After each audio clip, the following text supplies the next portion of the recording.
नहीं, एमआईएम को वोट नहीं मिला, सेकुलर पार्टियों को वोट नहीं मिला, तो फिर किसको मिला वोट? मिला नहीं तो कम से कम बट गया, मिला नहीं तो कम से कम बट गया।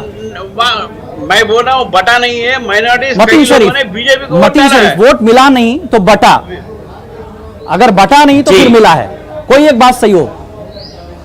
देखिए,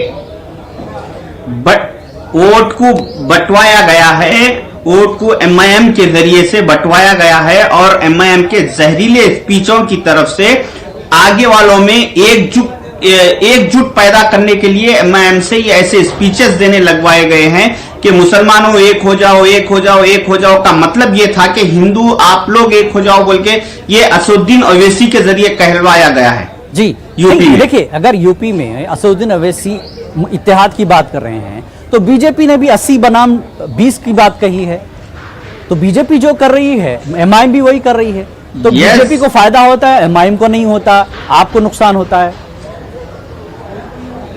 सियासत तो एक जैसी जा रही है ना वहां पर, तो एमआईएम को हम कैसे इल्जाम दें? वहां पे एक सेंट्रल बीजेपी एक तरफ से सेंट्रल गवर्नमेंट में है, इस वजह से बीजेपी को वहां पर फायदा होना लाजिम है, मगर एमआईएम का कोई वहां पे वजूद नहीं है, उनका कोई एक एमएलए नहीं है। वैसे मौके पर पूरी मीडिया 90% मीडिया एमआईएम को ऐसा पेश कर रही थी कि बीजेपी का मुकाबला अखिलेश यादव से और एमआईएम से, दो पार्टियों से है। इस अंदाज में बीजेपी की मीडिया जो है सो ये शो कर वहां पे बीजेपी को बढ़ावा देने लगाई और एमआईएम ने अपना रोल अदा किया और वो वापस अपने घर आ गए। अभी जी रामचंद्र राव साहब, बड़ा इल्जाम यही है कि वो अपना काम करके घर वापस आ गए हैं। क्या वाकई इस इल्जाम का ये इल्जाम कब तक आपका पीछा करेगा?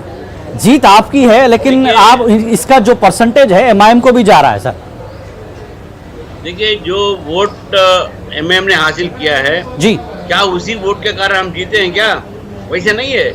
और मैं ये नहीं हासिल नहीं किया, देखिए मसला यही तो बताया, मतीन शरीफ का बोलना ये है कि उन्होंने वोट हासिल नहीं किया, बहुत मामूली वोट मिले, लेकिन वोट बट गया है ना, बट गया है। वो बांटने के लिए गए थे, लेने के लिए नहीं गए थे।